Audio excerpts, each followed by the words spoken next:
Esteemed citizens of the Earth, registered and unregistered migrants from other planets, solar systems, and galaxies, welcome to Climate Change. What was our program? Real Turkey. Real Turkey. Welcome to Real Turkey channel.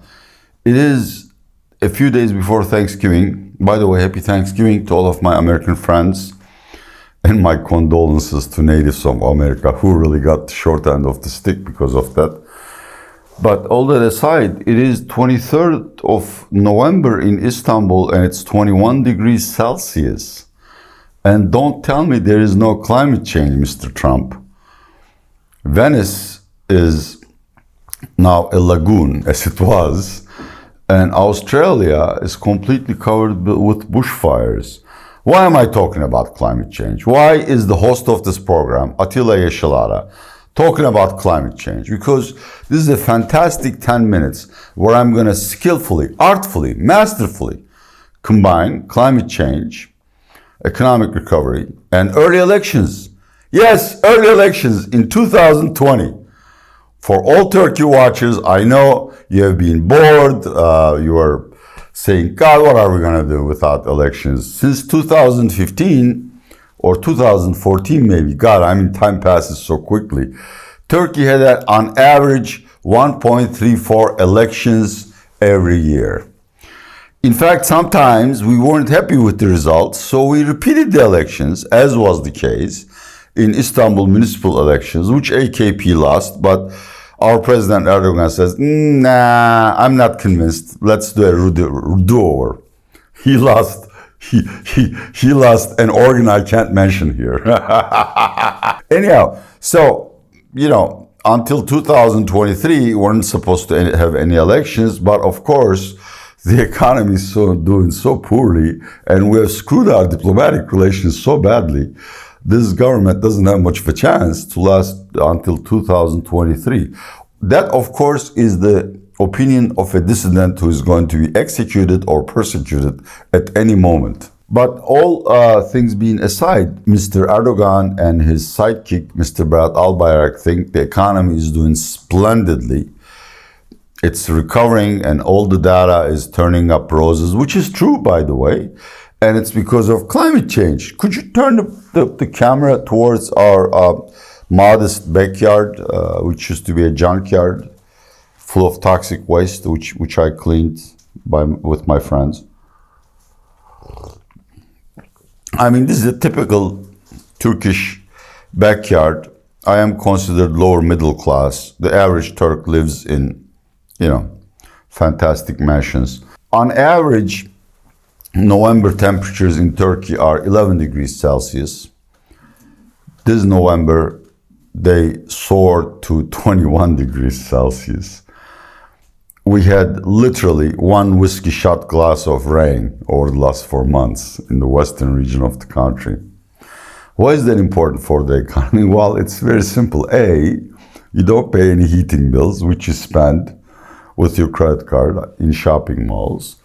Two, if it is not snowing and if it is not colder than, somebody's organ that I can't mention, you tend to go out and barbecue and picnic with your friends and visit the lovely Bosphorus and have a shot of raki and some fish.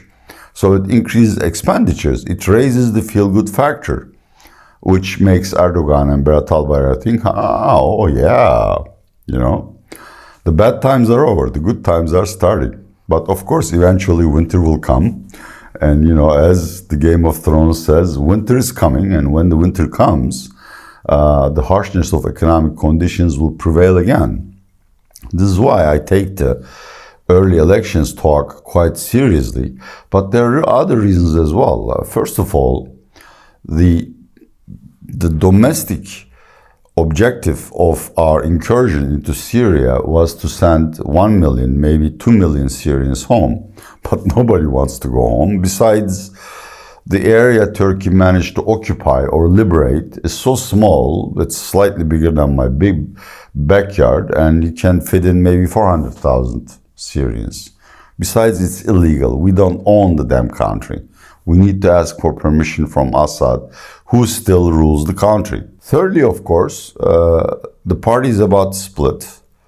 there is going to be another purge simply because they are not working too hard, which reminds me of the days when I used to work in the corporate community. I had a sign posted at my door which said, "Whippings will continue until staff morale improves." This is that kind of thing. Erdogan thinks AKP is losing work because the rank and file are not working too hard. So he's purging them constantly and bringing in even bigger imbeciles if that's possible at all. And finally, of course, we are fighting with the United States. Sanctions are still a possibility. We managed to screw up the relationship with Germany by arresting a lawyer who works for the German embassy, who might have secret files in his possession that actually are the property of the German government. Germans are extremely angry and they want the lawyer to be released immediately. We lost the friendship of all Arab countries. It goes on and forth. So early elections talk makes sense, but of course Mr. Erdogan doesn't want early elections. He wants to carry out his full term, and he thinks that the current policy set will eventually improve the Turkish economy. And Mr. Berat Albayrak tells him, "Oh yes, master, it definitely will. You're right, as always." What could precipitate early elections? Well, American sanctions definitely is one cause, because these sanctions usually immediately deal a blow to the fragile Turkish currency. Last time the word sanctions came up in the world agenda, Turkish lira depreciated 30% against the dollar, and it just wreaked havoc in Turkish economy, causing a recession and massive damage to corporate balance sheets. We can't afford another hit like that. And sanctions are likely because, Mr. Erdogan continues to defy United States by continually saying he's going to activate S-400 anti-missile systems. And Turkey, despite two ceasefire protocols with Russia and the United States, continues to expand the safe zone in Syria by fighting with Kurds and even Assad's army. All of this, in my view, are for domestic consumption.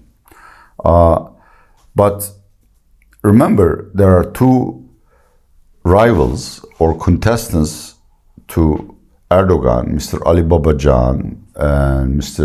Ahmet Davutoglu. Babacan was the economy minister, Davutoglu was the former prime minister, who are about to launch their own parties. Now, what I'm going to say are rumors. Obviously, I can't confirm them.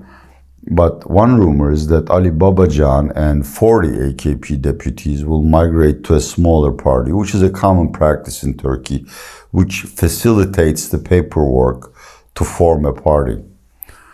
And Davutoglu, his lieutenants have said they have arranged enough AKP deputies to form a caucus in the parliament. A caucus requires at least 30 deputies. So if there is any truth to these rumors, 70 AKP deputies out of roughly 300 will split from the party, and AKP and MHP will lose the majority in the Grand Assembly, which would necessitate early elections.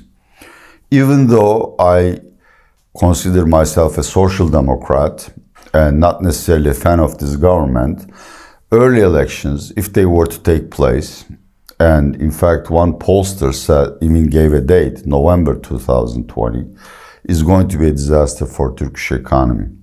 Because as in every country, elections are preceded by populism, by massive fiscal and monetary spending.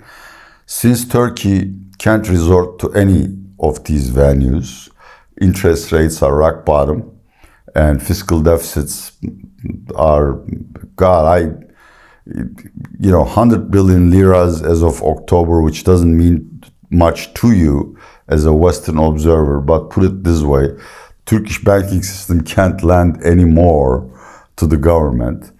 So what will happen is very simple. Monetization, that is money printing and then lending it to the treasury at very low rates, which would boost inflation with a few months delay. Furthermore, more diplomatic adventures, probably picking up a fight with Russia, Assad, or United States in Syria, and more domestic crackdowns. Moreover, pressure on banks to lend at subsidized rates, and pressure on supermarkets and everybody that sells necessities to keep their prices low. I'm really, even though I would like this government to go or improve its policies, I'm seriously afraid that if we have a recession in this winter, which seems likely, that we will have early elections, and that would be the final blow, not only to Erdogan and AKP, but to the Turkish economy as well. And at the end, whoever comes to rule Turkey, IMF will have to be called to the rescue with all the attendant conditionalities. Well, that's the cheerful news from real Turkey. I'm Atilla Yeşilağlar reporting from Istanbul. See you next time.